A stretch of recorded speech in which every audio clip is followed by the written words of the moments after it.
दुख से कातर और राम के वियोग में अश्रु बहाती हुई सीता के पास जाकर रावण बोला, शुभ ने अब उस राज्य से च्युत दीन तपस्वी राम के लिए अश्रु बहाना व्यर्थ है।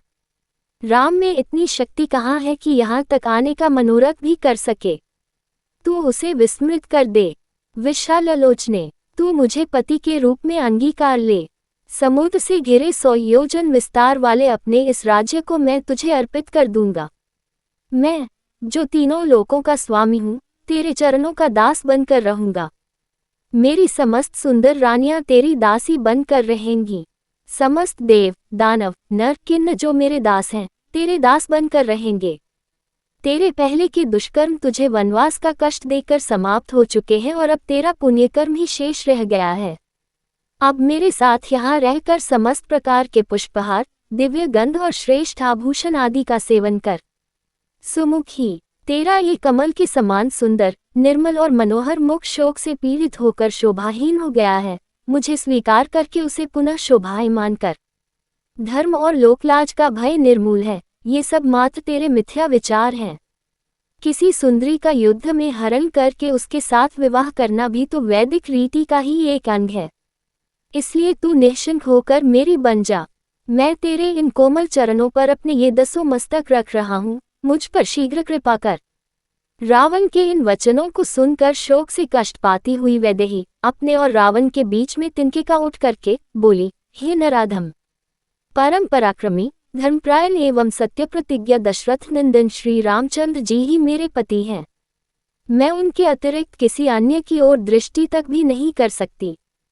यदि तूने मुझे बलपूर्वक मेरा अपहरण किया होता तो अपने भाई खर की तरह जनस्थान के युद्धस्थल पर ही मारा गया होता, किंतु तू कायरों की तरह मुझे चुरा लाया है। तेरे इस अनर्गल प्रलाप से ऐसा प्रतीत होता है कि अब लंका सहित तेरे विनाश का समय आ गया है। तू इस भ्रम में मत रह कि यदि देवता और राक्षस तेरा कुछ नहीं बिगाड़ सके तो राम भी तुझे नहीं मार सकेंगे। उनके हाथों से ही तेरी मृत्यु निश्चित है। अब तेरा जीवन काल समाप्त प्राय हो चुका है। तेरे तेज, बल और बुद्धि तो पहले ही नष्ट हो चुके हैं, और जिसकी बुद्धि नष्ट हो चुकी होती है उसका विनाश काल दूर नहीं होता। अरे राक्षसाधम, तू महापापी है, इसलिए मेरा स्पर्श नहीं कर सकता। तूने कभी सोचा भी है कि कमलों में विहार करने वाली हंसिनी क्या कभी कुक्कुट के साथ रह सकती है? तू मेरे इस संज्ञा शून्य जड़ शरीर को बांध कर रख ले या काट डाल, पर मैं कलंक देने वाला कोई भी निंदनीय कार्य नहीं कर सकती। सीता के कठोर एवं अपमानजनक वाक्य सुनकर रावण कुपित होकर बोला, हे मनोहर हास्य वाली भामिनी, मैं तुझे 12 माह का समय देता हूँ। यदि 1 वर्ष के अंदर तू स्वेच्छापूर्वक मेरे पास नहीं आई तो मैं तेरे टुकड़े टुकड़े कर दूंगा। फिर वह राक्षसनियों से बोला, तुम इसे यहाँ से अशोक वाटिका में ले जाकर रखो और जितना भय और कष्ट दे सकती हो दो। लंकापति रावण की आज्ञा पाकर राक्षसनियां सीता को अशोक वाटिका में ले गईं। अशोक वाटिका एक रमणीय स्थल था, किंतु पति वियोग और निशाचरी दुर्व्यवहार के कारण सीता वहां अत्यंत दुखी थी। सीता का अशोक वाटिका में प्रवेश जानकर पितामह ब्रह्मा देवराज इंद्र के पास आए और बोले, सदा सुख में पली हुई पतिव्रता महाभागा सीता पति के चरणों के दर्शन से वंचित होने के कारण दुख और चिंताओं से संतप्त हो गई हैं और प्राणयात्रा भोजन नहीं कर रही हैं। ऐसी दशा में निसंदेह वे अपना प्राण त्याग कर देंगी। अतः तुम शीघ्र लंकापुरी में प्रवेश करके उन्हें उत्तम हविष्य प्रदान करो। ब्रह्मा जी के आज्ञानुसार इंद्र तत्काल लंकापुरी पहुँचे।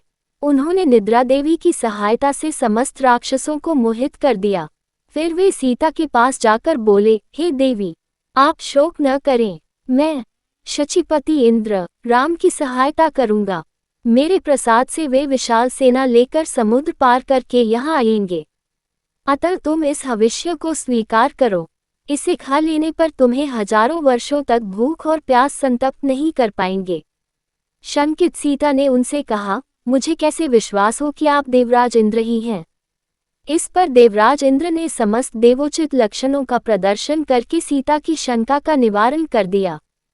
विश्वास हो जाने पर सीता बोली, यह मेरा सौभाग्य है कि आज आपके मुख से मुझे अपने पति का नाम सुनने को मिला। आप मेरे लिए मेरे श्वशुर दशरथ और पिता जनक के तुल्य हैं। मैं आपके हाथों से इस पायस रूप भविष्य दूध से बनी हुई खीर को स्वीकार करती हूँ। ये रघुकुल की वृद्धि करने वाला हो। इस प्रकार से इंद्र द्वारा प्रदत्त भविष्य को खाकर जानकी भूख प्यास के कष्ट से मुक्त हो गई और देवराज इंद्र राक्षसों को मोहित करने वाली निद्रा के साथ देवलोक को चले गए।